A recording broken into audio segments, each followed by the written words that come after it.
Good morning, good afternoon, good metal. My name's Coop and welcome to the Spoken Metal Show. I'm joined for episode 2, we got that far somehow, by my good friend, brother Tim. Good evening. We got to 2, we actually made it to 2. Which is surprising. I know you've been blighted by illness, and it almost didn't happen. Yeah. And someone we got to 2. It is extremely unlikely to me that we will get to 3, so I'm going to go all out on this particular episode. There's going to be some vitriolic bile then. I've got a lot of bile. It isn't just, because I'm very old. I've got a lot of bile. But we're doing one of the segments on Fuck, Marry, Kill. We're doing Slayer, so that's gonna. It's almost impossible not to be divisive. I'm going to make enemies with this. I really am. I'm pretty sure it's going to happen. Okay, so let's just get straight into it as we always do, and let's just go with the news.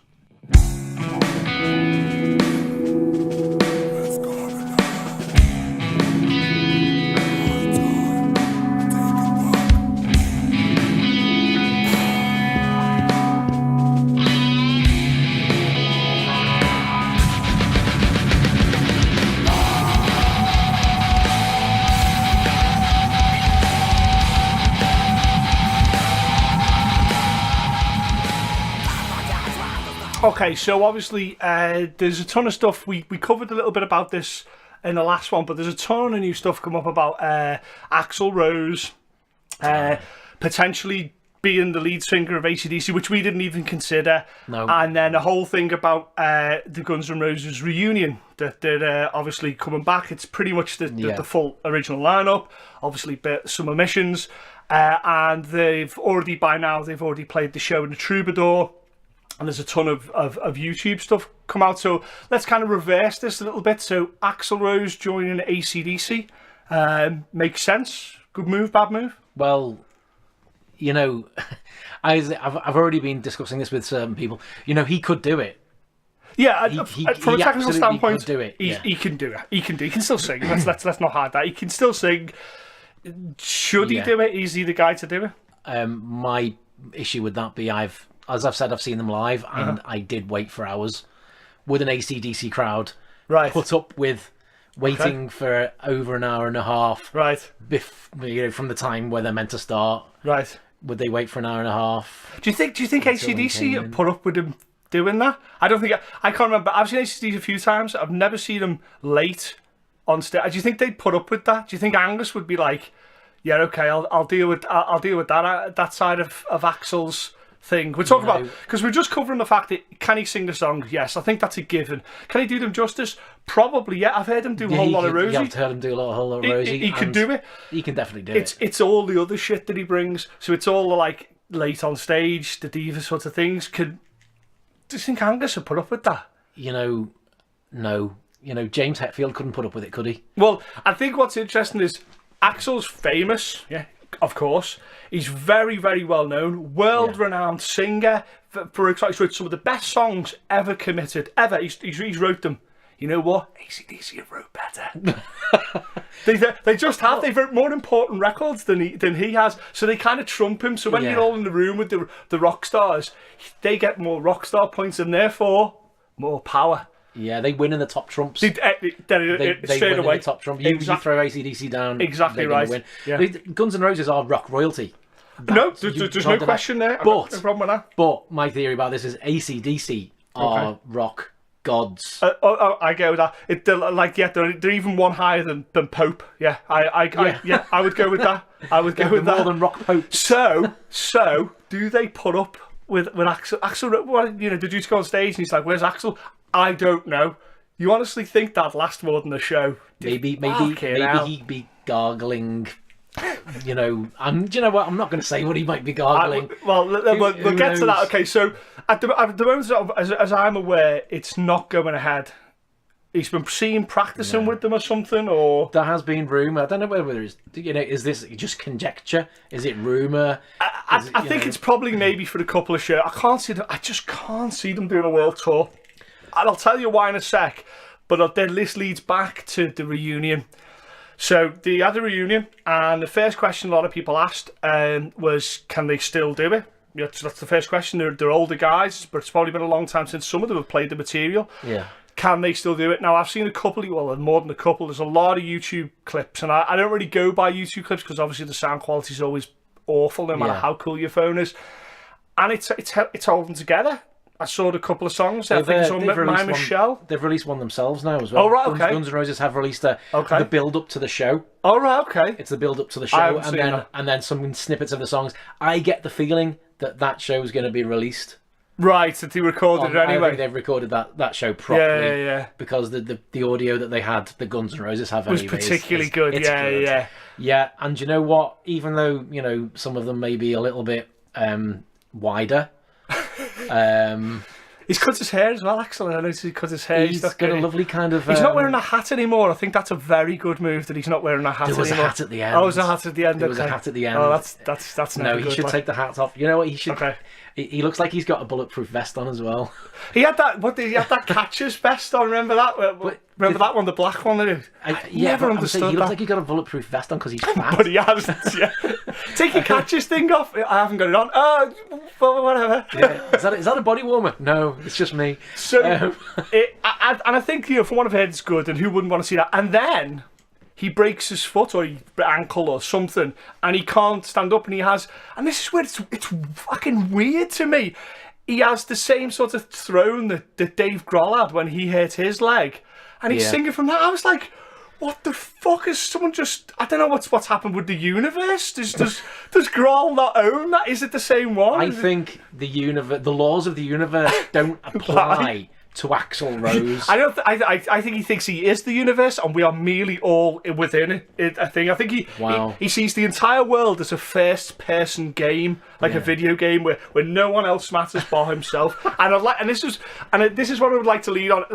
I'll tell you why it's not going to work. Right, they're going on a world tour, and I think they'll play some big headline shows, Coachella, all that type of thing. They'll play some big headline shows, but here's why it won't work. Okay, and if you just indulge me a second, let's take a quick stroll backstage and let's listen into a conversation that may happen between the tour manager and Axl Rose. So you be the tour manager and I'll be Axl Rose, and I'll try and as succinctly as I can put it to why I think it will go. The pictures. So I'm just a regular tour manager. Just a tour manager. Just check in with me, and this is a normal, really mundane thing. It's very straightforward thing. Just check in with me. Okay. Hi, Axl. AC/DC's tour manager, Dave here. Okay. Hey, Dave. What's going on? Thanks, by the way. Thanks for having me on the tour. I know there's a lot of problems. Maybe you've been thinking you could have. I am going to work with you totally. Okay, brilliant. Thank you. So I hope sound check went well for you. Perfect, absolutely perfect. And I'm not going to bring in any Chinese democracy songs. That's not going to happen. Yeah. Okay, great. And in fact, tonight I think we might get on a bit early. Is that okay? Well, that'd be wonderful. Maybe we could do an extra song. Perfect. And I'll do whatever you want to do as well. Whatever you want to do. And you know what? If someone's taking some pictures in the crowd, let them. Why not? Why not? I'm not going into it. Might be something good come of it. You know, that's honestly, it's absolutely fine. And this small dressing room, yeah, perfect. Because your big ones, it's all filled. I'm happy, honestly. I've not got a problem with this at all, Dave. Not a problem. Okay, so the guys would like to know if you could do a photo shoot in about half an hour. Perfect. Yeah? I'll be the first there. Yeah, I'll set up the table and everything for the VIP. I'll do that. You don't need to do that, Axl, but that's great. Thank you. I'll do anything you want. Anything you want. Yeah. Anything. So, are you ready for tonight? Oh yeah, no, totally. I have been practicing for months. I know front to back, anything you want to do, I am there. I don't want to shoe in any of my own songs. I don't want to. In fact, I'm thinking of completely taking the swearing out of my act as well. Yeah, all goes. That hat, I haven't brought any hats with me. There's no hats. And look. I've even lost a ton of weight here. It's all come off my neck and under me. It's all gone. I am golden. Okay, great. So, what about? Are you happy with your rider? Yeah, everything's fine. Everything's absolutely fine. I'm gonna, I don't want to be that guy. Everything's fine. Everything's fine. But there's sparkling water. But I wanted still, and so I don't know where that. Okay, well, listen, don't stop me when I'm talking. Okay, because this is going to be a problem now. Hold on. I will be heard. You cannot suppress me. Okay? And I'm not trying to suppress you, Axl. You must let me speak. You can't call me Axl. Okay? Okay. Why are you looking at me? Why are you looking at me? Why are you looking at me? Now, Mr. Rose. How dare you bring up my father? How dare you? It's got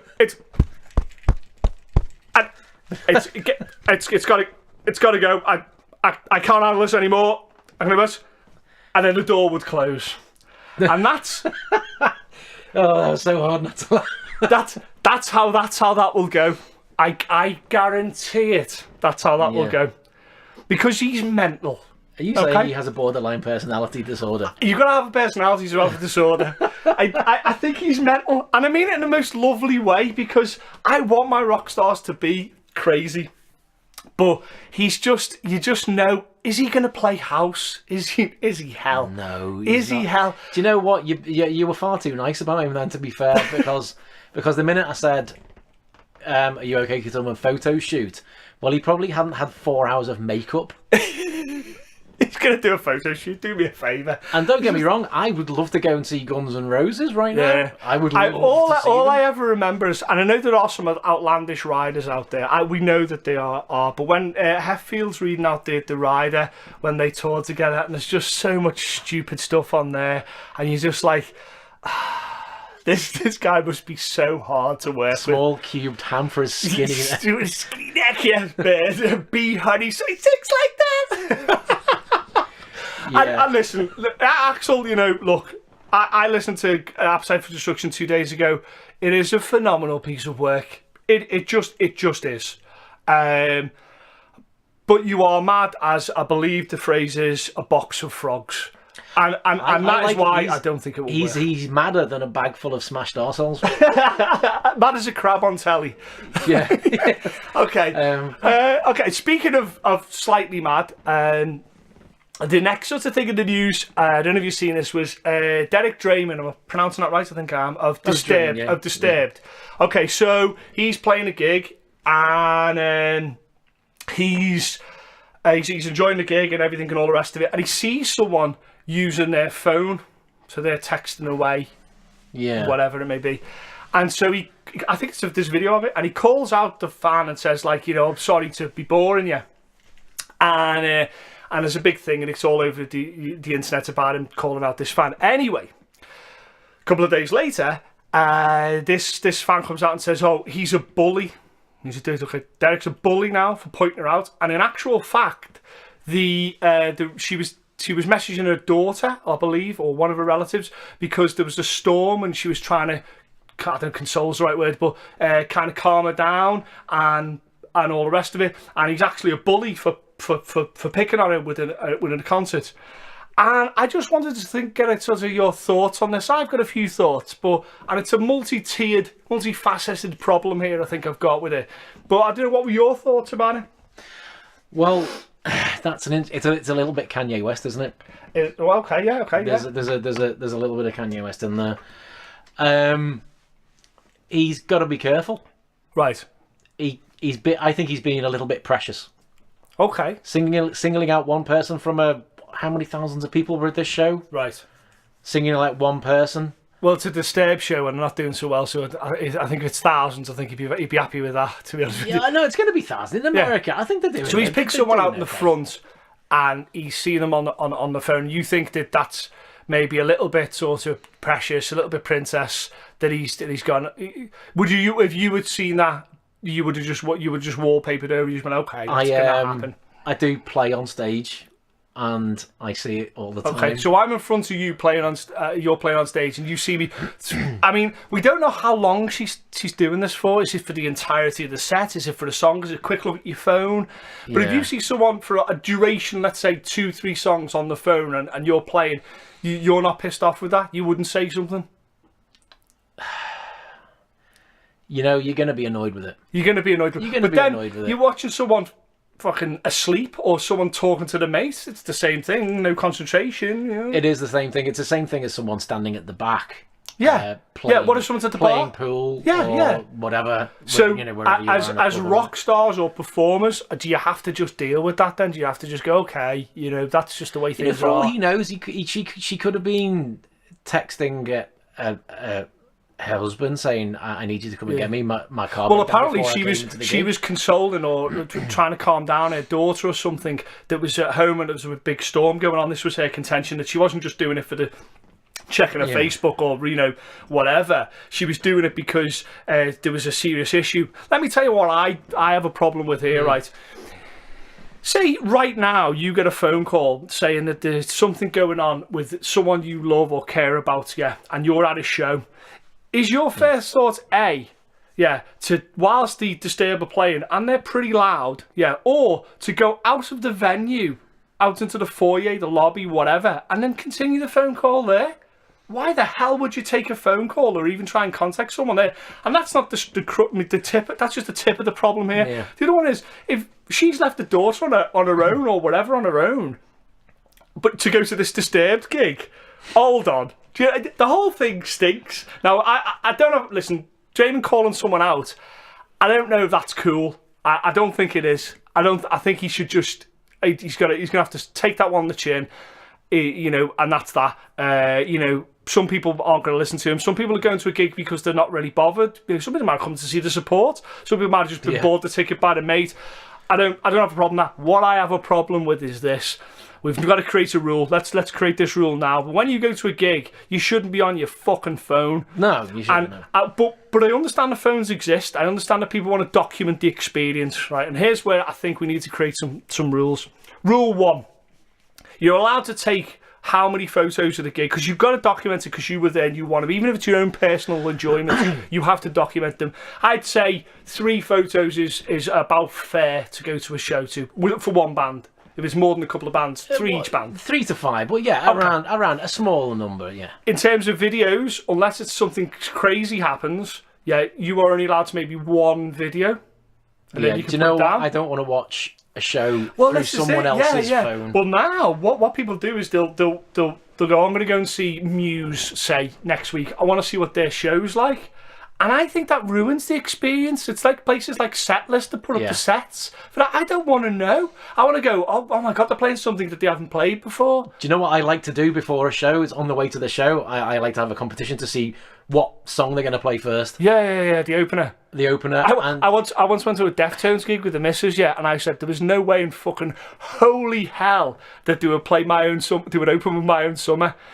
Literally first time. I was like, oh shit. It's like they pulled out the biggest song, like. But I even say which song next, or what are they going to play next. But there's a surprise of a deep cut coming through that they suddenly play that you didn't expect. But that's what taking a video kind of removes that then. Plus the shitty quality. Once again, don't care how good your fucking phone is. I've seen some pro stuff shot that still looks a bit ropey. And I think that's the problem. You know what I mean? I understand that society's moved on now, and it's a lot. I tell you what, I do fucking hate. People who take an iPad, now they can fuck right off. What the fuck is that? What the fuck? And they hold it up and for the whole fucking show. And you're just like, do you know it's even worse if they then that iPad, they then start talking to someone, taking a call on an iPad. What fucking, you want a beaten wholesale if you're doing that at a show. You should possibly be cricket batted like Keith Richards does. But then it does open the glorious moment when someone throws something and it hits said bad. Because that's glorious when that happens. I've seen it happen twice at a gig where someone's on that and someone squarely got it with a beer, and it's clogged and it's clearly messed it up. Like that's a glorious moment. That is. So no, as an artist, it's damned annoying. Yeah. When someone's not paying attention to what you're doing. Is it a control thing as well? So because you produce this music, sometimes bands play songs as well before they've brought the recording out to test it on an audience. That's quite de rigueur. That's used a lot, and then that's getting taken and then put on YouTube, and you have no control over the mix or the sound quality or what you're going to do with it or how it comes out. And some people are like, that new song by X band is crap because you can't hardly hear the bass in it. Well, some people can't remove themselves between what they see on YouTube versus what they're going to hear. You know what I mean? Yeah, it's quite interesting actually, because at a venue, if you try to take any kind of camcorder in, or GoPro, you'd have it taken off you. Can you take a GoPro in now? I've seen a few things. Some bands actually ask you to take them in. Yeah, I've seen that. Been to there was a Beastie Boys video where they give out cameras to 40 odd people in the crowd and film different. It worked incredibly well. If you did go in with a video camera to most gigs, say the MEN. Yeah. Right. You couldn't take it. You can't take a proper video camera. No, you can't take a video camera in. So why can we then video with our phones? That's it. It's so because you can't take your phones off. Well, you can't do that. You can't stop people using their phones because that's just not going to happen. Because people just won't go. Yeah. But then, just ignore how many people right now are going to watch a video rather than paying to go and see the gig? I wonder what that ratio is. I wonder what that percentage. And I'll tell you what, if it's higher than 10%, it's too much. Where someone's gone see it and gone, do you know what? They weren't that good. And what's the percentage where people that don't show up because they watched it on YouTube and it was that's enough for them, and that's one of the issues. But I mean, listen, it's one of the issues we're gonna have to deal with. I use YouTube a lot. I even use it with teaching, and if I ever come across a fan video, I just turn it straight off. Yeah. Because you know that the audio is going to be complete pants. Yeah. It's going to be awful. It's just that mentality that we have now, though, is the first sort of viewing. Everybody wants to be the first person to see the new Guns N' Roses lineup. Everybody wants to see that Troubadour show, and I'm not able to get to the Troubadour, so I'd probably want to see that show as well. And it's tough, and I can understand now. I can understand why Derek's pissed off. I understand that, but do you know what? People have been filming gigs for forever since before the internet, and bootleg stuff's been coming out then, so it ain't gonna stop. He should have just, do you know what, he could have just said, hey guys, why don't you just stay off your fucking phones and listen to me, not hey you woman there. Singling someone out. The singling out is the key thing there. He's well within his remit to say something to the crowd. You know, you've paid to come and watch us, have fun, be part of this. It's not cool to single a person out. You know, it is Kanye fucking West singling out someone for not dancing and they were in a bloody wheelchair. Oh, he really did that. He did that. You know, that's a complete, and I don't use this word much, but as we're uncensored at the moment, it is uncensored. It's a cunt move. I mean, well, I'd less said about Kanye on the thing, but let's keep it sort of within the realms of the next sort of thing. I just want to quickly cover before we get to the next segment is I believe Bring Me the Horizon have now been announced that they're going to be playing Glastonbury. Interesting. So we've had Metallica. And I was trying to find if White Zombie had played it. I'm not sure they have. I think they played Reading. I'm not too sure. But anyway, Metallica have. So, is the door now open for metal at Glastonbury? Is it now? It's okay now because Metallica did it. Did Metallica open it? I almost certainly think they did. They did. Well, you know, there's so many people bitching about Metallica playing it, but yet when you watched the video of them actually playing it, that whole crowd, thousands and thousands of people were enthralled. I understand why people had a problem with it, because it's it's seen as a mainstream move that it's even more distills Metallica's metal. I understand that. I don't agree with it. I understand it. I think they dealt with that particularly well. I didn't think the sound was that great, but it's always going to be that type of case at a throw and go show, so to speak, even if you are headlining it. But it was a success. Largely, it was a success. They headlined. It was a success. So now, is that it? Is now, can it be a case that Michael Avis will be start going, do you know what? We've got every other thing. We've got trance and dance and folk and every jazz, pop, everything, ambient music, all kinds of comedy. Why doesn't metal come in? Why not? Glastonbury's meant to be a whole thing for the people that people brought together. Well, I mean, ask yourself this: have Metallica sold more albums or sold a comparable amount of albums as the previous headliners? Okay. And the answer is yeah, probably. They have. Yeah, they have. Probably. And you can't preclude a band because of their style if you're claiming to have an eclectic festival. Yeah. And that's what Glastonbury is, eclectic, it's for everyone. From the food to the religions displayed to all the stages, yeah. So I think it does open it. I think it does open the door, and that's only a good thing, right? That's a cool thing, right? I think it's a very cool thing, and it's only going to broaden the appeal of Glastonbury anyway. Yeah. Because I know a lot of metalheads would steer away from Glastonbury. Yeah. You know, they might go for the experience, but not the music. Yeah, well, the Glastonbury has always been about that. Like, I would raise that any festival is more about the experience than the music. The music's obviously a very, very close second, but the experience of camping with all your friends and getting drunk, you know, setting fire to aerosols and throwing them and that type of thing, you know, I believe that's kind of like that's part for what you do when it's like that camaraderie when you have your little tents and your little camp. It's when you can cut loose and do some drugs and things like that. That's the whole point of like download and that type of thing, you know, those type of festivals.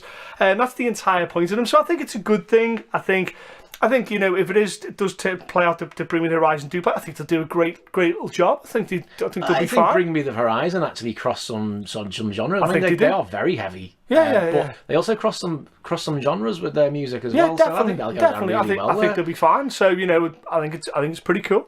So good luck to you. Good luck to Ollie. Are they mainstream? Possibly. Well, we could claim Metallica a mainstream now. You know, that could be a thing. But I remember seeing Bring Me the Horizon play a teeny tiny show. When Ollie used to wear that 118 shirt all the time, like he didn't have hardly any tattoos, and they were heavy as all hell. Like they were amazing. Yeah, they were amazing. You know, would Nirvana have, if they'd still been around now, would they play Glastonbury? Unequivocally, 100%, yes, 100%. You know what I mean? You know, so and would you have played Negative Creep? Probably they fucking would as well. Oh God, yeah. And so we can have that. Cool. All right. So I just wanted to just a quick second here before we go to the next segment to just say some of the responses that we've had have been, well, all of the responses we have been absolutely fantastic to this. Me and Tim are just really finding our feet with this. We don't know what we want it to be because we don't know what we could be.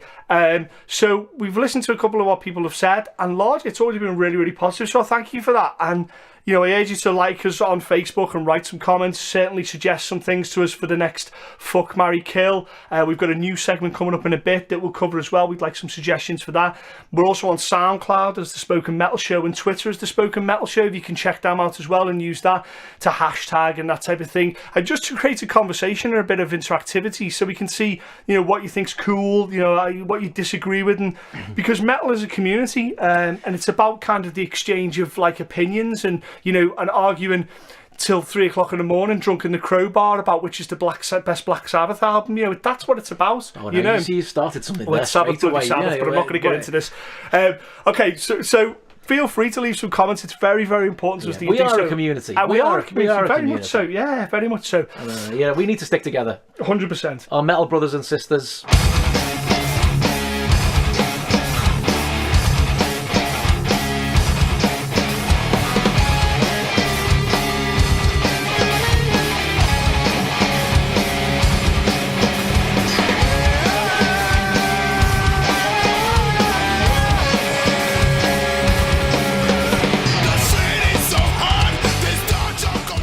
Okay, so we're going to do Fuck, Marry, Kill, and I won't lie to you, I'm trying to be as honest and as open as I can with this podcast. When we did the Metallica one, it caused probably the most amount of feedback we got. A lot of people largely disagree with absolutely everything we said, which is fine. They're wrong. It's fine, but the Metallica's Master of Puppets got put into the like American sort of institute thing for recordings as one of the first metal albums. So I think you probably won that one. I'm big enough. I don't know. I also received a few death threats from friends about Kill 'Em All. Okay. One friend that actually he said so apparently we're not friends now. And he said, but in all fairness, if I had to choose one, it might have been that anyway. Yeah. A lot of people said that we called it right on the head. Actually, a lot of people say, thank God someone said that was overproduced or whatever it was, which is quite good. But I think one of the ideas we're going to do with this podcast is we want to take it into a live context. So what will happen is we'll have a live show like a gig, but at that point when we do Fuck, Marry, Kill, you will decide who it is. We'll let the crowd decide. So bear that in mind, because that's going to be something we're working on at the moment that we're going to try and get to. So we promise we try and get our way through the big four, and without much ado, the next band we are going to do is Slayer. Yeah, I have come to blows with myself over this. Okay. I'll tell you what I found. Looking back through their albums, I wouldn't say there's a particularly bad one. Like absolute stinking. I don't think there is. I think their water level, their water tide level is pretty high. There's not a lot of shit out there by Slayer. Except that thing they did with Sum 41 where Kerry King shows up for the Spider-Man soundtrack and plays on the ceiling. But we forget that exists. I think he forgets that exists, and I think he fucking should as well. I think Kerry King should actually, to be honest with you. But so looking back at on all their albums, there's actually a pretty high watermark of what they've done. There's a few that didn't go down well. Yes. Okay.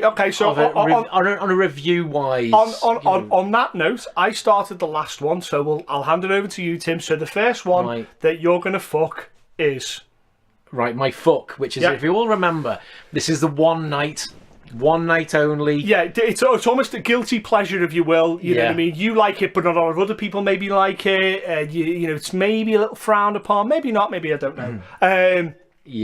This is the fuck, yeah. So this is going to divide people. Okay, well, we'll get used to that. This is going to divide people straight away. Okay, my fuck is God Hates Us All. Okay, I'm not happy with that straight away. By the way, you're not, are you? Dear me, I didn't expect that. There's only like what? How many albums have they got? Up to 12 now, 11, 12. I think it is 12. now. I think now with the newest one. No, maybe more actually. Okay, And that wasn't even on my radar as being something that you'd say. Okay. It is my guilty pleasure though. Okay, why? It's totally my guilty pleasure. Why? We've got to look at the big song from that. Okay, let's go. We've got to look at Bloodline. That is a great riff. That's a great video as well. I'm not a great saying Slayer it's video. the only good song on the album. No, but it's a good song. This is the album where they really started to experiment with lower tuning. I'm glad you said experiments, because I'm going to touch on that on my one. But I think it's an experimental album. Okay. I think it's an experimental album, and I think some people did have an issue with it. Yes.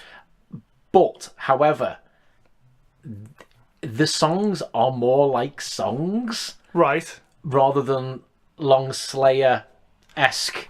Okay. More concise. It's more concise. It's so angry. It's so fucking angry. I think it's difficult. I think just Slayer just pissed off anyway. They are pissed off. So who's the lineup for this album? We have who's drumming on God Hates Us All then? Who is drumming? Was it Bostaff? I think it was. I have to find out. Yeah, let's just call up everything on here. Let's just get it so we I don't know who, because I remember the drumming being good, but I don't remember it being amazing.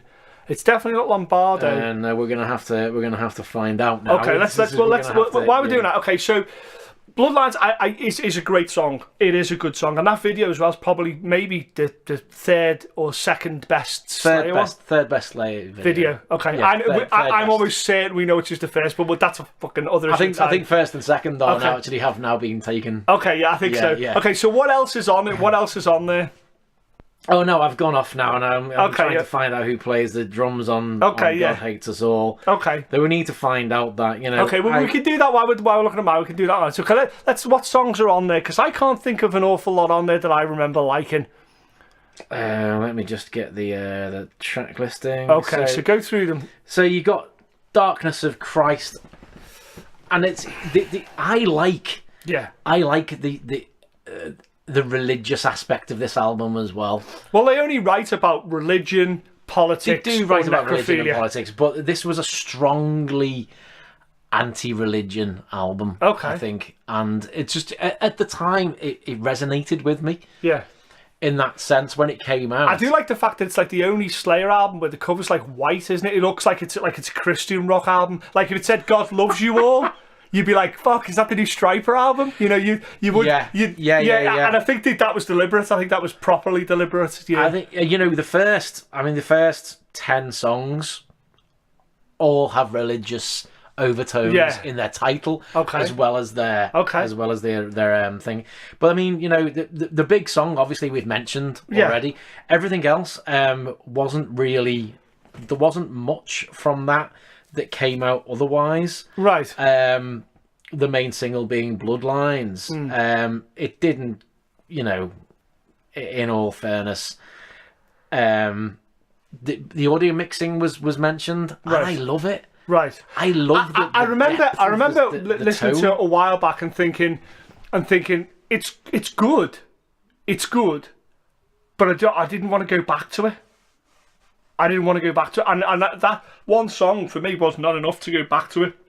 I wonder how much of those songs get played in their set now. I'm going to say it's only Bloodlines gets put in the set anymore. I would say possibly only Bloodlines. And that's them saying that. Like, okay. Yeah, I'd say possibly only Bloodlines. It's a guilty pleasure. But it's my guilty pleasure because I know that it's not necessarily the most popular album. Yeah, well, that's where the fuck gets in. That's where you're allowed that you know, it's not. It's. I think it's probably one of the more successful albums, but I don't think it's a higher one. Okay, I get it.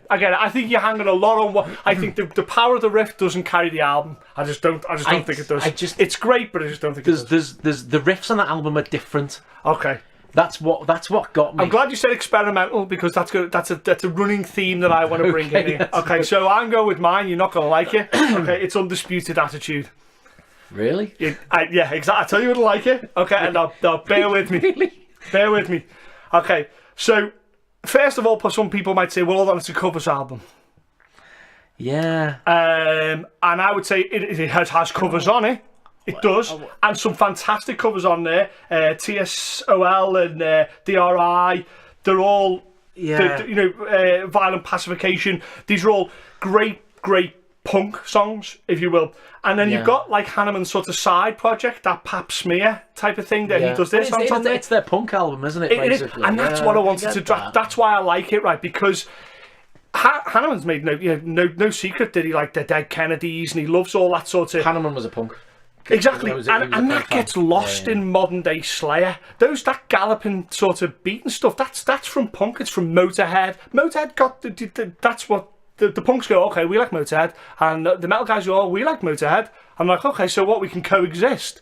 And they're like, yeah, you can call it Motorhead.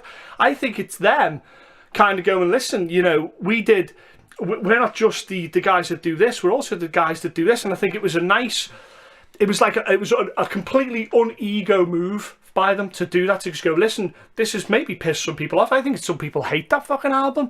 But I regularly listen to 2 or 3 songs on there because I like the fact that it's kind of, it's loose, it's fast, it's aggressive. It's not the most aggressive album, but it's the most frenzied album. It's just a mad attack. It's not as focused as anything they've done, but it's just this crazy attack on your face. That's the way I like mine for being so angry. Yeah. I like mine for being this maybe just the energy. There's an enormous amount of energy on Undisputed Attitude. There is, There's an enormous amount of feral. It's not the fastest. No, not by no stretch. But it's the I don't want to use the word punkiest. Yeah. But it is punk. It is. It's punky thrashiest. Yeah. In the sense that it's not thrash music. And I think that they really. That album, I think doesn't get anywhere near the recognition it does. Is it sloppy? Unintentionally so, because punk is. I wonder how many songs we've done in fucking one take. I hope all of them. I hope all of them were done in one take, and I hope all of them I hope they were all drunk, and I hope they all recorded around one fucking microphone. I honestly do. They didn't, but I honestly do. And you know what? I bet you Hanneman. That clearly is a project of love. That like clearly he enjoyed the hell out of that. Like he must have done. He must have done. Yeah. And I wonder if he had to fight to get that out as well. I wonder how much the other guys were like, not too sure about this, And I feel it was like one of those moments where Hanneman put his head above the pit. Like, I know he writes a lot of the stuff, but he put his head just above the pit and said, listen, actually, I really fucking like these songs. Let's get in there and let's thrash these out, like literally, and let's put that out. And before you knew it, he was like, I reckon he was probably quite pivotal behind the project and pushing it forward. No, it was clearly Hanneman's project. Yeah, very that's pivotal. Fair. It was but it's under the Slayer project. moniker, so he's going to have to talk to the other guys, and he's going to have to say, listen, because it's coming out as Slayer. It's not coming out as Hanneman. It's coming out as Slayer. So he has to go. And I imagine that wasn't as easy a conversation as we think. I think think the King, and rightly so, maybe, I've he's watched, very protective I've of watched the stuff. Metal documentary where Kerry King said "fuck punk." There you go. So what an unusual thing to say when it's so obviously deeply ingrained in what they do. It's so obviously. I mean, I think is it the Metal Years? You take Judas Priest. Yeah. You take a smashing a punk. You put them together. You throw maybe a dash of Motorhead, and there it is. Do you know what I mean? There's you can see where they get it all from. Yeah. Maybe that's what it is. Maybe Hanneman represented that punk, Washington DC punk thing, that black flag thing going on. Early metal. And King was the early, Judas Priest, Maiden, and he put that together. Maiden specifically don't like. They themselves don't like punk. Yeah. And I think that's probably where King came from. Yeah, he's like, it taints the water of what we're doing. Yeah, so that's why I like this album, because obviously a huge Hanneman fan, always have been. Some of the decals I put on the guitar was to match his. I loved everything he did. He was the quiet guy. He was never the outspoken guy. He wrote some of metal's greatest hits. Let's be fair, Hanneman was the talent. Maybe so, yeah. I don't know. I think Lombardo needs recognition. No, absolutely, yeah. I think without him, it would have. He made a lot of sedate. He really did push what they were doing, and I think for me, then that's why I like it. I listen to it a lot. 2 or 3 songs are just great. Just like not really thinking too much. Just get it done. Frenetic energy, brilliant. Covers though. Well, this is going to be the age-old argument with this fuck, marry, kill that's going to piss me off forever. We can't have Decade of Aggression in this because it's a live album. Yeah, it's probably the best word. It's my favourite album by the way. And we can't have it. We can't have live things. So this fucking fuck, marry, kill is completely mitigated and therefore useless. So I wish I could put a door slam in there. Okay, so we're going to do marry. So this is for life. This is everything.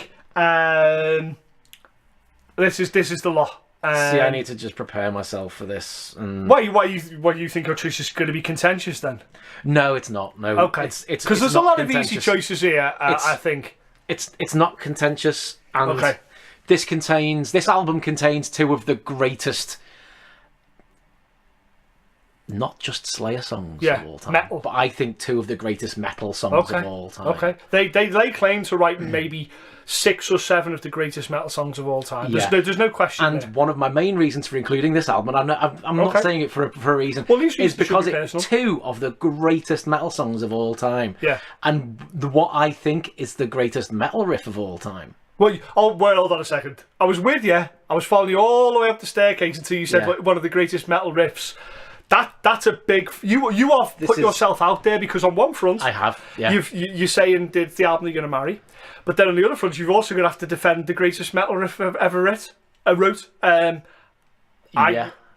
Floor is yours. Wow. That's a lot of. Yeah, hey, listen. Yeah. This could easily be yours, but it might not be. I guarantee it's not. Oh no, it might be. Yeah. Okay. It's Rain in Blood. Okay. Because of Rain and Blood. Because of Rain and Blood and because of Angel of Death. Angel of Death. The middle 8 riff. Right, okay. I'm here now. Okay. The middle 8 section of Angel of Death. Right. Where it drops. Yeah, oh no, fully aware, It drops into that almost harmonic minor-y, riff, and it explodes. Yeah. Oh no, the song's already exploded already. No question about that. The fucking verse, even. The whole song is a tour de force, a powerhouse of energy and a ball of pissed off rage. I am in total agreement. This is the song that caused them a lot of problems. Yeah. Well, it's people. About it's obviously the Nazi people connotations. Accuse them of becoming Nazi sympathizers. No, they're saying that this guy they were twats. Yeah. And they're saying, but they saw themselves as angels of death because it's about the butcher and people were like, well, and you're glorifying the Nazi regime, you're glorifying the Holocaust and the actions that people did there, which is obviously nonsense. It's the same thing that like Lemmy got tackled with about having Nazi memorabilia, and he's like, it's historical. It isn't, I'm not a Nazi. He didn't say it's nonsense. To say you can write songs about anything. It's the context with which it's taken. You know what I mean? I don't believe for a second that it's glorifying that at all. No, anyway, it's painting a horrible picture if you listen to the lyrics. It's not a pleasant reminiscence of it. Not at all. So Angel of Death, and we'll get to that in a sec, because that is, I don't know how much time we've got, but it's not enough. And we've got Rain and Blood on, which I think is a beautiful, beautiful disaster of a song. It's without repent. It's darker, colossal. Pretty much, I'd say it's darker than I would say, anything else they ever did. Okay, what's the run list for it then? It opens with Angel of Death, right? Opens with Angel of Death. I don't suppose you could not open with Angel of Death. Like, that's fucking massive. Which they could never play a gig without those two songs either. I wonder if they ever have. I wonder. Do you know what? I'd be so pissed off. Apparently, Lynyrd Skynyrd took Sweet Home Alabama out of their set. Fuck off. Imagine, apparently that's happened. But I wonder if it's ever been out the set. I bet. I don't know. Do you know what? Maybe. I'd be leaving very, very pissed off if you gotta have that. If I hadn't had my middle fucking you're late. So right. What's the run list then? So Angel of Death opens with, and that is a fantastic opener, by the way. It is. It's one of the strongest openings in a bloody metal album. I agree. Piece by Piece. Okay. It's a great thrash song. Then you have Necrophobic though. Yeah, and I think I've seen that in quite a few of their sets. I think they quite like that. They try and chuck it in, and it's definitely a deep cut. In their sets. Altar of Sacrifice. That's on Decade of Regression, I believe, isn't it? I think it's on. No, I'm wrong. As I recall. I'm sure. I think I've heard that many Slayer live stuff. I'm pretty sure I've heard. I'm pretty damn sure I've seen them play it live. Okay, yeah. That's a solid song. You got Jesus Saves. Yeah, I like that. That was Okay. Again, it's strength to strength. Piece by Piece isn't my favourite song. Yeah, well, you're never going to get it. It's never going to after a slight dip with Necrophobic, Altar of Sacrifice, and Jesus Saves, you're just going up again. Yeah, you're building. You're strong. I can totally understand why. I see that, and you know what? I agree. I think if you're going to marry it, I would bless this wedding. I would be happy with that. Ending. The first dance being Angel of Death is not going to go down well at all with the in-laws, obviously. But I agree. I tell you what, though, that's not my problem. My problem, as you say, Angel of Death is the greatest metal riff of all time. And I've said this to many people, and they've tried to argue with me. It's my opinion. It's got everything. It's got everything that a metal riff should be in. Black Sabbath. Yeah. You can measure riffs. That's great, and I think this is kind of an evolution of where that could. Okay. Listen, if there's ever anything, maybe the original isn't always the best. No, listen. I'm fine with stuff moving on, and I'm fine. I agree with that, but I just think that it's such a mighty statement. You feel free to go onto Facebook and share your thoughts, and obviously find us at Spoken Metal Show on Twitter and Spoken Metal Show on SoundCloud. You leave your comments there, because we'll run and run. We could get a poll. Yeah, we should get a poll. We could start a poll and beat you around the fucking face and hands with it. The greatest metal riff of all time. I don't know. Where would you even start with? I mean, I wouldn't start with Angel of Death. Angel of Death. There you go. That's, okay, so I will go with my Mary. I can just say, Raining Blood at the very end of the marriage when you're both dying. Raining fucking blood. Can you have a death song at the end of a marriage where you're both dying? It is a death song, isn't it? I agree, it's a death song. And that's just, it's Raining Blood is a bloody masterpiece. And they weren't older guys then. No, not at all. To produce something of that caliber. Some would say the classic lineup as well. Some would say, I would say it is the classic lineup. It's a classic lineup. It's absolutely the classic lineup. Okay, my marriage, 100%, 3 words, South of Heaven. I did. Right, and if for every Rain in Blood, I've got South of Heaven. I mean, if you could encapsulate Slayer in a song, And just while you're thinking about that and thinking why you're wrong, think about this. Think about the mandatory suicide. Yeah, I was going to say, I don't believe that's left a set. I don't reckon they play that even when they're practicing. Do you know, as we go back to Decade of Aggression again, but that is possibly, it's up there in the top 3 songs. That's got to be one of their best songs. Mandatory Suicide. Yeah, and I'm also biased because being a huge Priest fan, they do Dissident Aggressor, which is a massive win for me in that. I know it's a cover, but I'm going to slide it in under the door there. Yeah, I know, yeah. But that's like South of Heaven. Hold on, the door's wide open. You've had a cover album as you fuck. No, it's not a cover album. No. The songs on there that are on covers, so it's not a cover. Well, it's only a covers album if the entire album are covers by an artist, not other than themselves. The door is definitely already ajar. Well, the door is ajar, but the house is on fucking fire because we've already said that that's the best metal riff of all time. You can't. It's madness. But like, look, okay, so South of Heaven. Just think about that song now. Just think about the composition of it. And I don't think they sat there and worked it out, but it's so beautifully constructed. And I once was looking at some guitar music for it, some tab for it. And at the beginning, the guy was doing the blurb about how to play it and what key it was in and blah blah blah and all the rest of it. Yeah. And he was saying that it doesn't really follow any particular scale. Some of the notes are a bit wrong, and they kind of make it work. And I love that about that. The fact that was written from the heart. Teaching some Slayer riffs, because I have taught plenty of Slayer riffs. Yeah. That they often don't follow because they're not really convention. They're not really a great musicians. But that's what's great about Slayer is that they are good players. They can play. They're technically very, very adept. But they weren't great musicians. But then what constitutes a great musician? If you can write Angel of Death, and not know what the scales you're using, it's still a good song. So, but I think South of Heaven for me, that is, if I had to play Slayer to someone who'd never heard Slayer before, I would start with that. Because it's I don't know, but perfect. Yeah, it is. But would you say this is the album where they cemented their sound? Yeah. Yes, I would. Yeah. Yes, I would. And I think a lot of people think that as well. I'm normally quite divisive, and I certainly am with me first with the fuck. But for this, it's not me playing it safe, okay, listeners. It's not me playing it safe, and you go, okay, well, it's fucking easy to defend South of Heaven because it's amazing.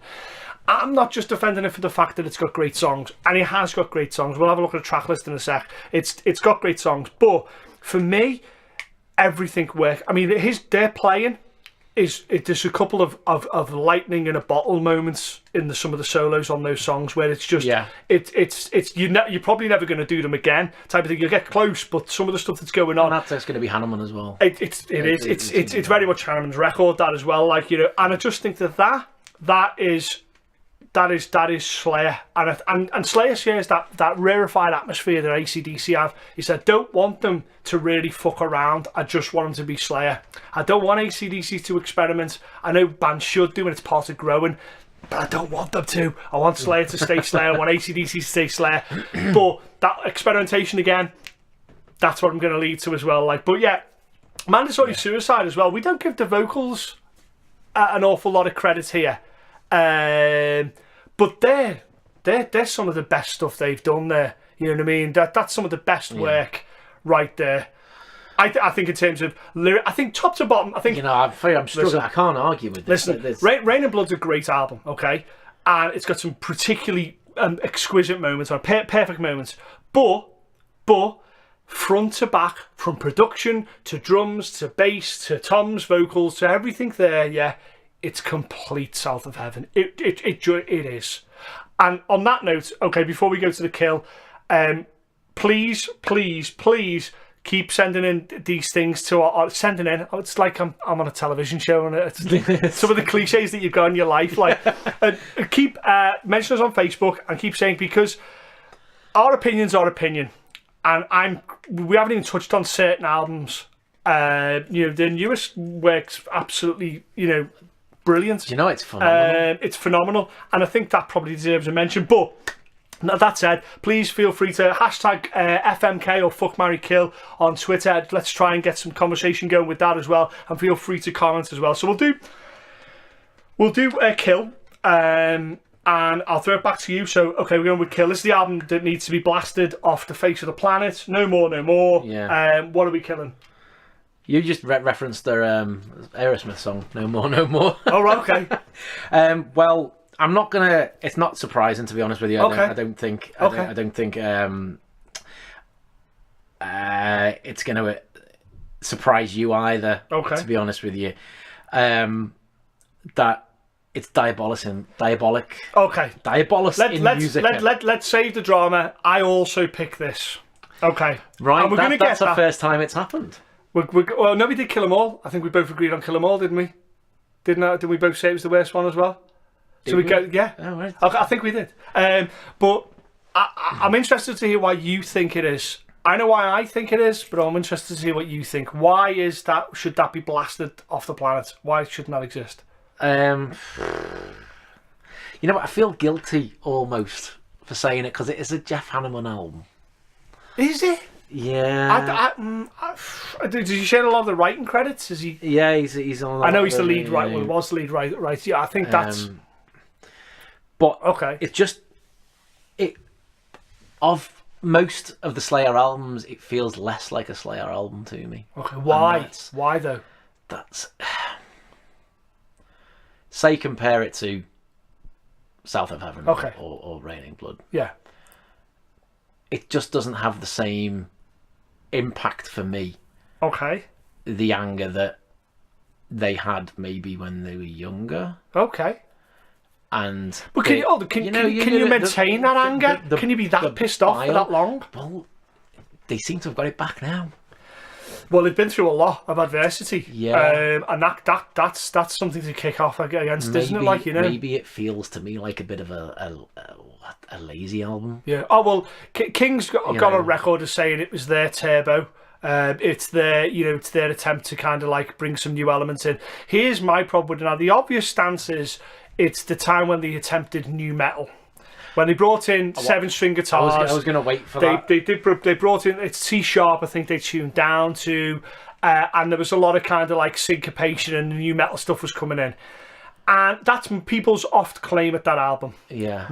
I don't necessarily, that's not where I'm coming from. And it goes back to the thing we said, it's experimentation. Now, I don't mind if you experiment, despite me saying I don't want Slayer or AC/DC to experiment. If you're going to do it, I think Undisputed Attitude's a better way of experimenting.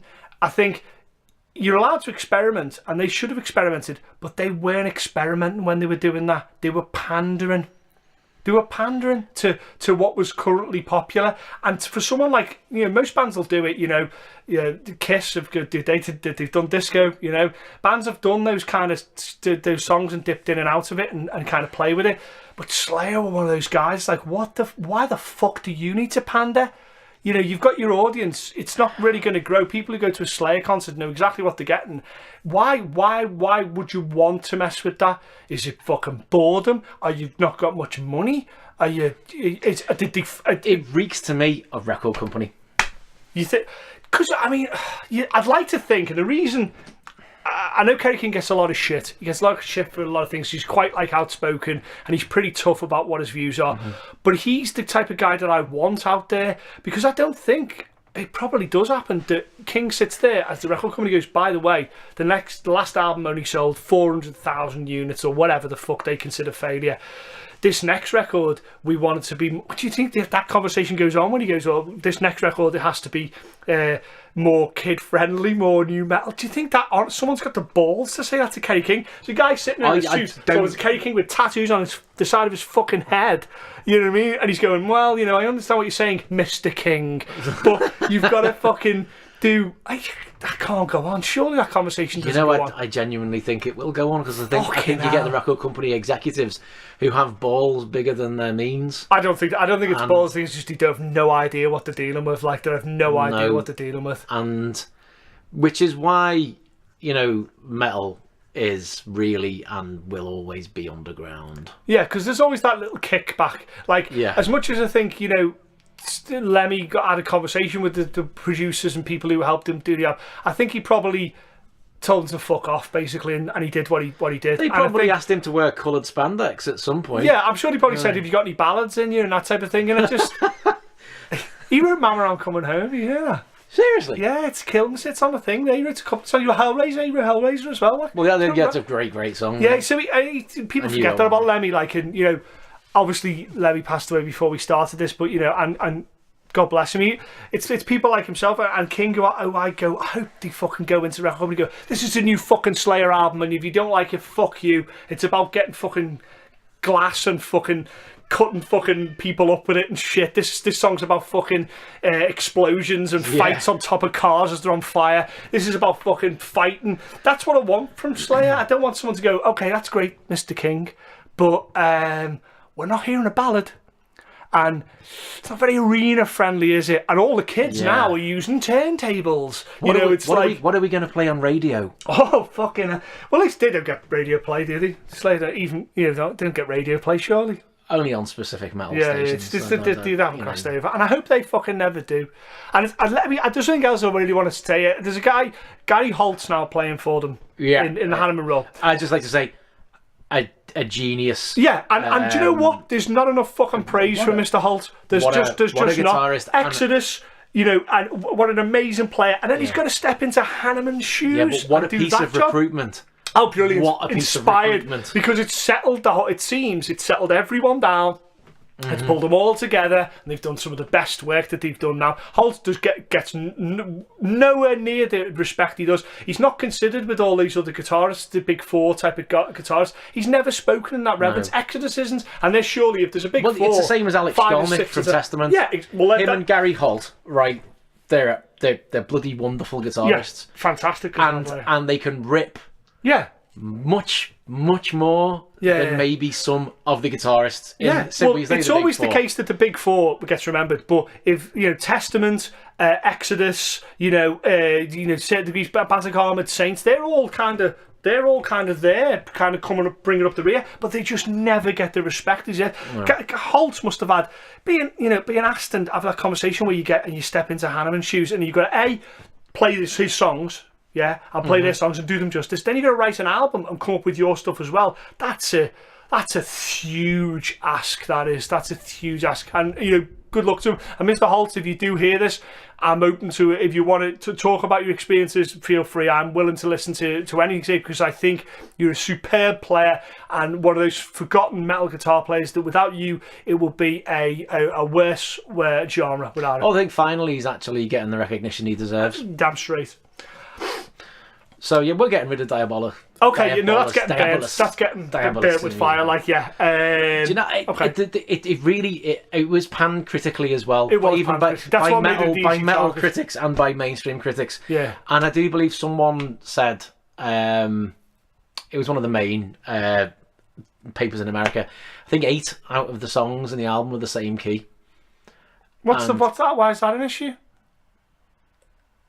It's not an issue for me usually, but the album feels a bit dirgy to me. Just so I'm sure, was Rain and Blood, is it in standard tuning? I imagine it's like E flat, but it's E flat, yeah. But that's basically standard tuning. You only really do that for the two. That's incredible to think that album wasn't down tuned. It wasn't playing 7-string guitars. That's what every one of my students said. I can't play Slayer stuff because it's all like too low, isn't it? Yeah, and it's basically standard tuning. It's basically standard. Yeah, tuning. No radical stuff, and it's not on a 7-string. No, so that's all in the same tuning. So is every song in it? It's basically. I just think it did have an element of dirginess to it. I think Diabolus is one of those albums that when you start pulling the thread, it falls apart. Initially, okay, it's not a very good Slayer album, but then you look at it and you go, actually, there's no fucking songs on it, and then you go, actually, the playing's not really up to much either, and the writing's a bit bitty, and it feels horrible, and it falls apart like wet cake. It's genuinely not an album like I had to get rid of the previous in last episodes. But genuinely, I wouldn't listen to this album. Yeah, I did. That's why you should kill it, because you wouldn't listen to it or recommend someone else to listen to it. No. I just want to tell on the end of this before we start this fantastic new segment that we've come up with. We're looking for jingos and jangles or whatever the hell it's called. Jingles. There you go. Jingle jangles. Are before each one, and we've got obviously the news one we've pretty much got set. We're looking for one for Fuck, Marry, Kill, and we're looking one for the next segment, which I'll name in a sec. So if you are a band out there, message me, message on Spoken Metal Show on Facebook or on SoundCloud or Twitter, and just want to do a quick sample. Do you know what? I'm pretty aiming this at Boss Keloid at the moment. I know they're everybody's favourite band and I love them to bits. But I'd really... Do you know what? If all of Boss Keloid, collectively fart in a bottle, I'd take that as the sound of the jingle. I don't want to record that, though. Why don't you want to record that? That's going to be kind of like smelly. No, they can record it. I don't want to be in the room when that happens. I don't want to be in the room when that happens. No. But I do. And how would you know? They have a connection to the Hicks, don't they? Yes, I believe so. Yes, they believe I'm actually playing with the Hicks later this year. There you go. Well, yes. No, I've always liked them, and they're doing very, very well. They've got a new album out, and I promised I wouldn't plug too many records and Friends stuff here, but fortunately, the entire world fell in love with them, and they're all over the place. So that's great. I'm a fan. Herb Your Enthusiasm is available now, and it's superb. And that's who I'm aiming that at. If they could do any kind of jingle jangle for us, that'd be. That's going to be interesting. Yeah, just a little ditty would be nice. Or any band for that matter. If you're in the studio right now, or you're going in the studio and you want to do a quick sort of 30-second little thing, then feel free to. And I'd like to hear that. I think it'd be quite funny. And I'm also deeply regretting saying fart in a bottle, because that may actually be inevitable. I will stand by my suggestion. I will stand by that. I might pass out by that suggestion, but yeah. Okay. So we'll look at the next segment now, this new segment. I'm just going to explain the rules. Normally there'd be a segment here where we'd have the jingle. We're waiting for that to happen. If you guys don't want to create one, we'll think up one. We're musicians, I'm sure we'll figure that out. And this next segment's called Name That Stool.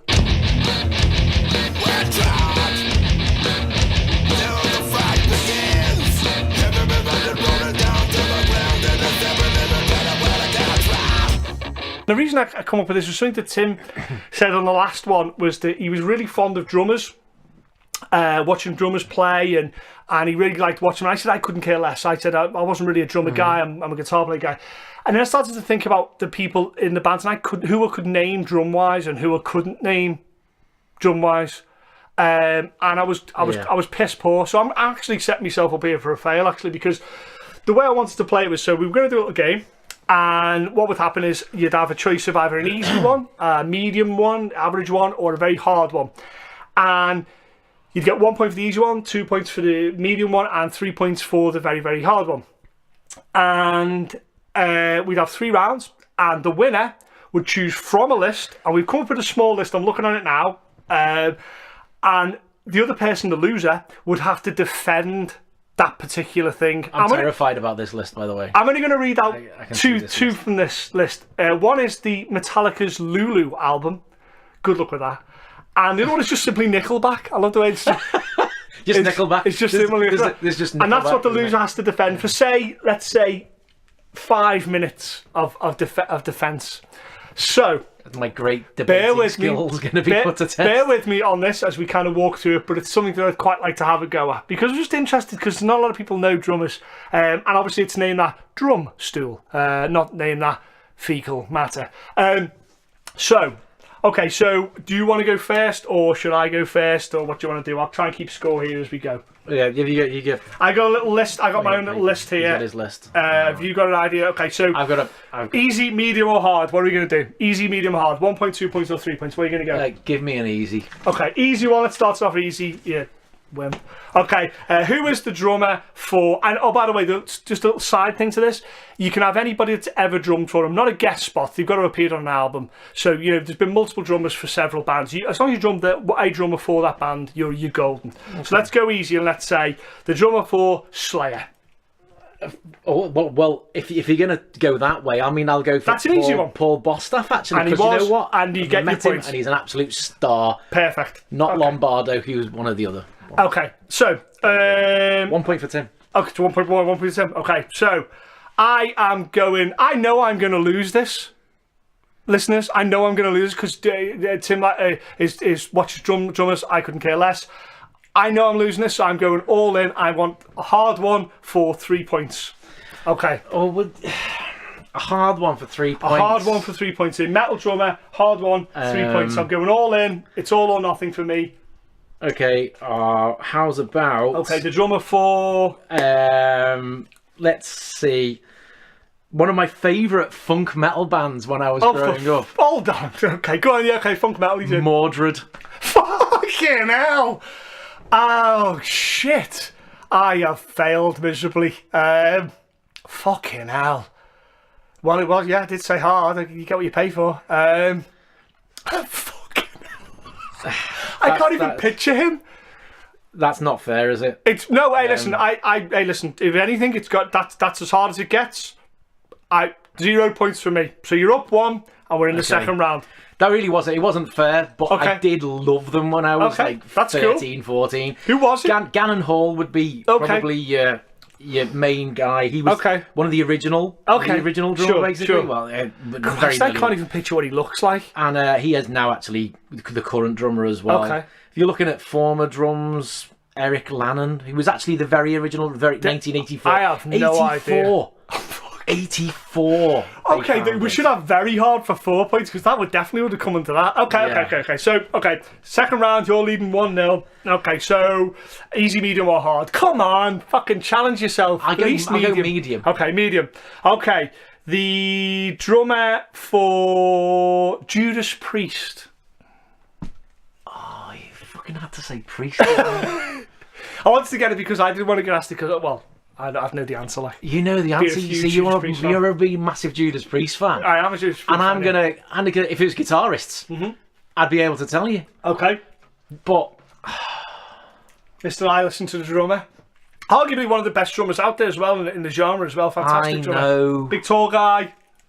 I can't remember. And you can have some of the older guys as well. I can't remember. Okay, Scott Travis. Oh, fantastic! Did that all the drum on Painkiller? That was his kind of big sort of thing there. Obviously, we could have had Dave Holland as well. Okay, so what are you going to take now? Do you know what? I'm such a glory hunter. I'm going to go for a hard one again. I'm going to lose. Seriously? Well, what the fuck? I'm all in now. We've only got another round to go. You're leading 1 up, right? So you got 1 point.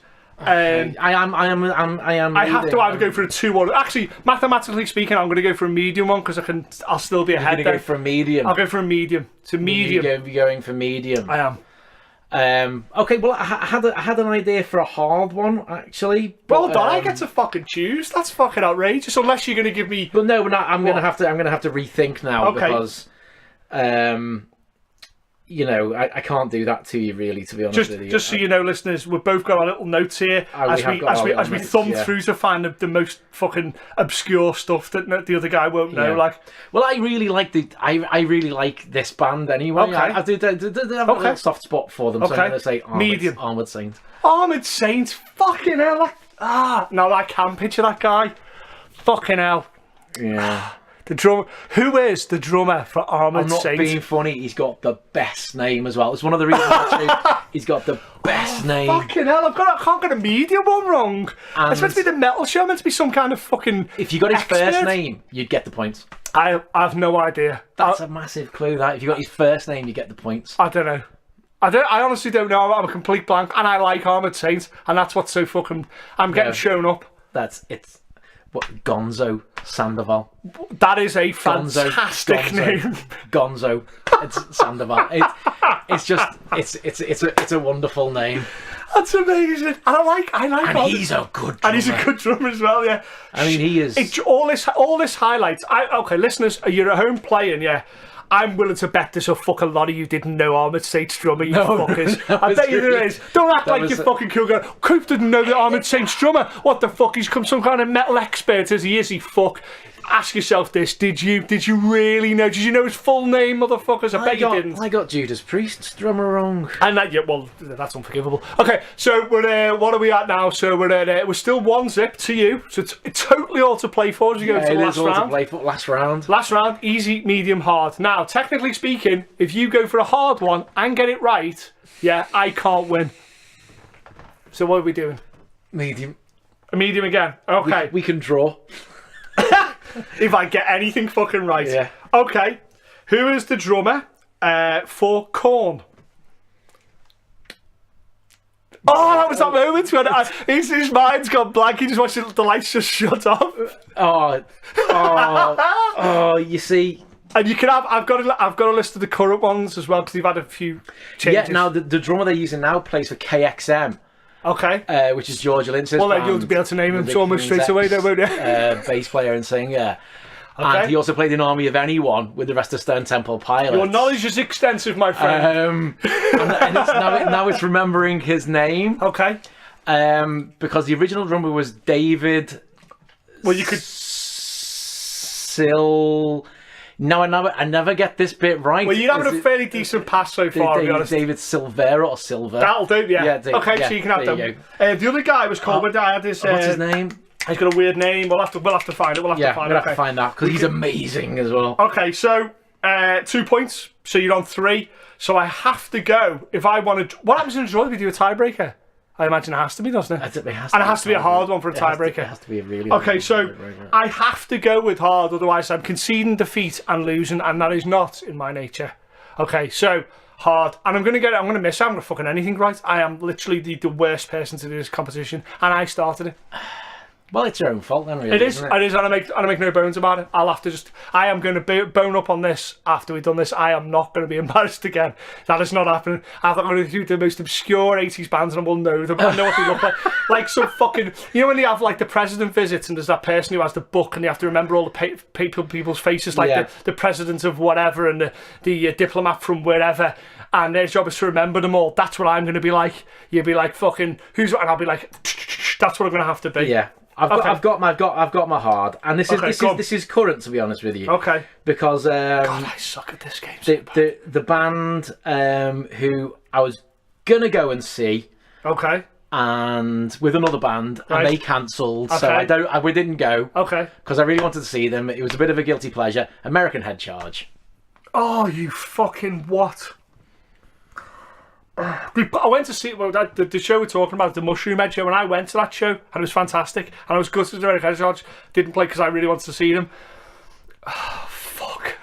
And that is a. I mean, don't get me. It wasn't actually that fair of me. Why?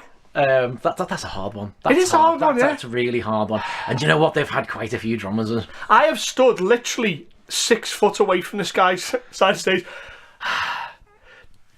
Do you know what this highlights? This highlights, yeah, because I'm holding on to the no one out there is going to be. I guarantee about 90% of you hit just busted Google out now and just hit it because I don't know. That's insane. I am not fit to be on the show if I can't get this. And I can't think of it, and I can see him as clear as day. I can see him. And he's a fantastic drummer as well. He does all off stuff. He does all the samples as well. The one I was talking about does a lot of samples. Okay, go on. Put me on in misery. He actually is quite in the drumming world. Chris Emery. Fuck. Yeah, that's the worst. But what everybody says at this point, they always go, "Oh yeah, I was going to say that. He was in my mind." I don't know if it's the loser's way of saying it. Yeah, of course he was. There's another guy called Peter Harmon drummed for them as well. But I had to choose all the hard ones and choose one easy one just to at least redeem myself. But I will say this, this will not happen again. Okay, so hold on, you got what?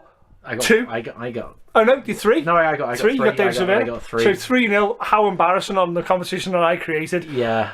Okay, well, prayer's fair, and you live by the sword, you die by the sword, and let's go. Pick something. I see the list in front of me, and I see one that's actually perfect. Okay. For Coop.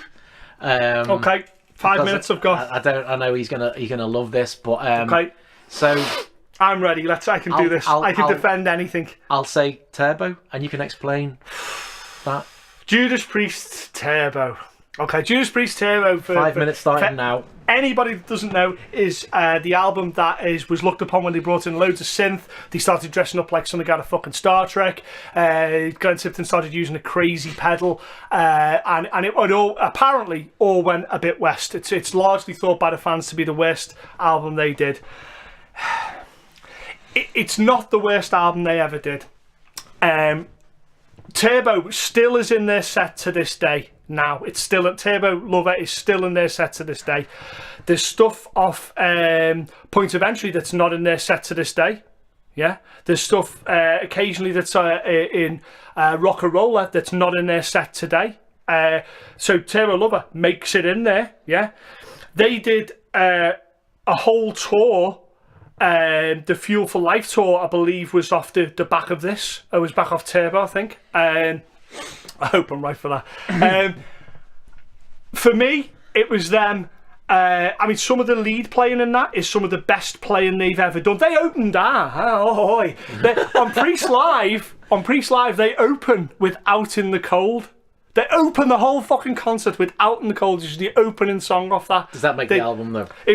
It's the opening track of the album, and they choose to open their concert with it. They've got a lineage as long as you want, and they choose to open it in. Locked In, that appears in their live set as well. It totally does. It was the first time they kind of started doing videos where they were kind of pushing the boat out and doing stuff there. It was when I would say arguably some of their best dual lead work was going on. God, how long have I got? The artwork itself. You've only had 2 minutes so far. Oh Jesus Christ! Turbo is a good album. It is a strong album. A lot of people get down it because of the synths, but it's got some incredible playing on it. Wild Nights, Hot and Crazy Days. That's a great song. Rock You All Around the World's on that. That's been in there for a while. If you have a look at Priest Live, and I wish I could pull it out now and show you, on Priest Live, I would say there's a large amount of that album is on there, and they're the choice of everything. Do you think they were a victim of a record company with the synths? No, I think they chose to do that. I think Priest were just like, let's bring in this nice sort of technological thing and do that. Like, you know, I mean, Rob Halford had his stint with his project, Fight, and that was kind of almost new metal, almost that type of thing. He's had his sort of dalliances with that. Halford was good. Halford was great. Yeah. So I think it's experimentation done right. The reason people don't like it is because the synths are awash with it. If you can kind of put... Some people don't like Priest Live because they say the crowd's too loud. You know what I mean? It's.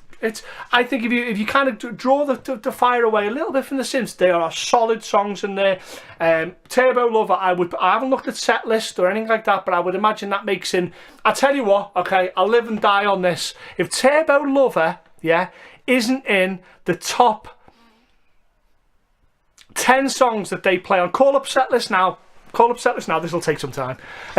Call up setlist now, If Turbo Lover isn't in their most played songs in the top 10, I have failed. And if it is in the top 10, this is a victory, and I have survived, and I have successfully defended Turbo by Judas Priest. So I'm saying top 10. I'm not going to broaden it that. I'm going up. Well, we are looking now. Okay, so is it in Judas Priest set lists? Set lists. Most played songs. Setlist.fm, which is I never knew that was a thing. It's a thing, I'm grabbing at anything I can. So, okay. So, which song did you say was in the top? Turbo Lover. Is in the top 10 most played songs by Judas Priest. Read the top 10 out from one. Okay, do you know what I'll do? Okay. Last 10 shows. Fuck off! No, you can't do that. You made 10 shows in fucking 2 weeks. I'm talking to the career. You do the set list for most played songs. Full fucking stop. Okay, well, December the 17th, right, 2015. Yeah, Turbo Lover. Okay. 16th, Turbo Lover. I'm winning here. 14th. I'm happy. Turbo Lover. There you go. 12th. Yeah. Turbo Lover. Title track of the album. 10th. Turbo Lover. Yeah. There you go. So 8th. Turbo Lover. So how long are we coming up to now? I think, you're just at one. You're 5 minutes. Okay. I have successfully defended it. What? Counter arguments. I'm going to go back. It's fucking everywhere, isn't it?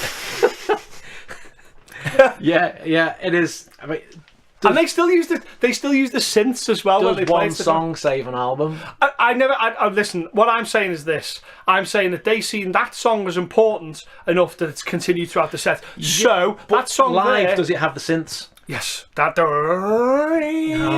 does have it, and that is almost the pinnacle of that album. Is all the synths put together on that song. There's very little guitar work on it. It's not a lot of guitar going on it. The solo is fantastic, but that there is exactly what that's probably got the most synth out of everything on that album, and it's fucking the most. It's in their set the most. Clearly they love it. Clearly the crowd do. They wouldn't play a song the crowd didn't like.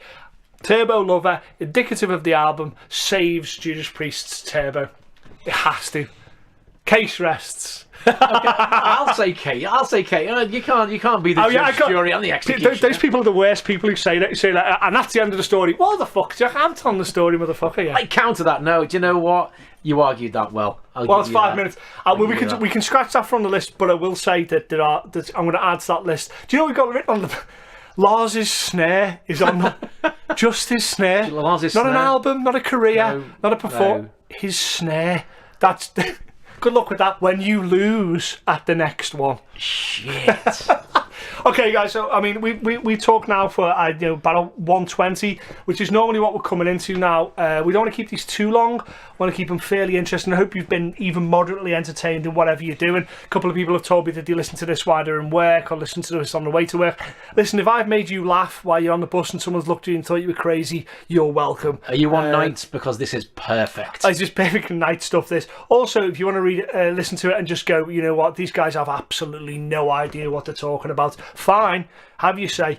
We're on Facebook, Spoken Metal Show. We're on Twitter, The Spoken Metal Show again, and we're also on SoundCloud. Eventually, we're going to put this on iTunes as well. That's the next move. We're also going to put on a couple of other mediums, and we're going to probably take this thing live. I really want to take this live because a lot of the things I like to see what other people think. Part of my most enjoyable sort of thing for me with metal is hearing what other people say, because someone will go, "What about this?" And I'll go, "Oh, I've never even considered that." And I'll go back and listen to that album and go, "That's actually superb." So it's all about, like Tim said, it's all about the community, and it's all about, like, we're all in this kind of, as the government says, we're all in this together, but we fucking mean it, and my taxes are all complete.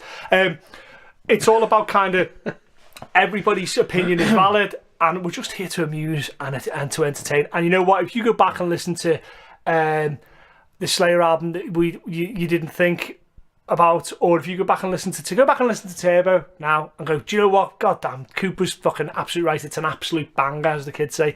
Then you should listen to God Hates Us All.